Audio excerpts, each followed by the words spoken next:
हूं आपका मेजबान मोहम्मद अली शेख। आप देख रहे हैं 111 ट्रिब्यून हैदराबाद। जैसा कि आज इलेक्शन जो हुए थे पिछली दफा वो ड्रा हो गए थे 128 वोटों से, और आज उसका एक फाइनल रिजल्ट था जो रीपोलिंग हुई। उस रीपोलिंग के अंदर शब्बीर अहमद सिद्दीकी साहब विन कर चुके हैं, एसआरटीसी मोबाइल मार्केट के सदर नामजद हो चुके हैं। मेरे साथ ये मौजूद है, इनसे गुफ्तगू करेंगे और जानेंगे।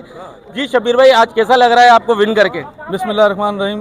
अली भाई, जैसे लास्ट टाइम भी आपने देखा था, अल्हम्दुलिल्लाह बराबर आ गए थे। आज रीपोलिंग थी, अल्लाह ताला ने इज्जत दी, अल्लाह ताला ने करम किया। मेरे तमाम एसआरटीसी, न्यू एसआरटीसी, कैंट लोजिया के दुकानदारों ने भरपूर सपोर्ट की।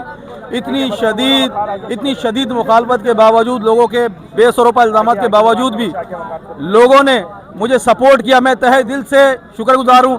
और ये फतह मेरी नहीं, ये पूरी कैंट में एसआरटीसी मोबाइल मार्केट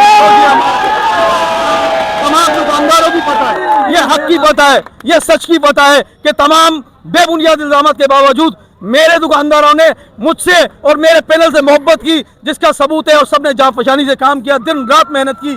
मेरे तमाम पैनल के लोगों ने दिन रात मेहनत की, मेरे दुकानदारों ने मेहनत की, और इसका सबका क्रेडिट इन लोगों को जाता है। भाई ये बताइएगा, माशाल्लाह मुबारक हो आपको बहुत बहुत। जैसा कि कराची गोल प्लाजा के अंदर एक नाखुशगवार वाकया पेश आया हो, हैदराबाद के अंदर भी एसओपीज का कह दिया है। माशाल्लाह आप सदर नॉमिनेट हो गए हैं आप दोबारा, तो इसके बारे में आप मार्केट के लिए क्या फला बेहबूद काम करने का आपने एक पूरा अमल अज़म सोचा है? अल्हम्दुलिल्लाह ये तमाम चीज़ें दिमाग में थी, इसका स्केच था पूरा। अल्लाह ताला ने चाहा तो इंशाल्लाह बहुत जल्द तमाम चीज़ों को मुकम्मल किया जाएगा। जिनको अपग्रेड करना होगा उनको अपग्रेड करेंगे, और जितना भी लाइटिंग का और इश्यूज दूसरे हैं इंशाल्लाह दूर करेंगे। अल्लाह ने चाहा तो बहुत जल्द पूरा शहर देखेगा। इससे अच्छी मॉडल मार्केट कहीं नहीं।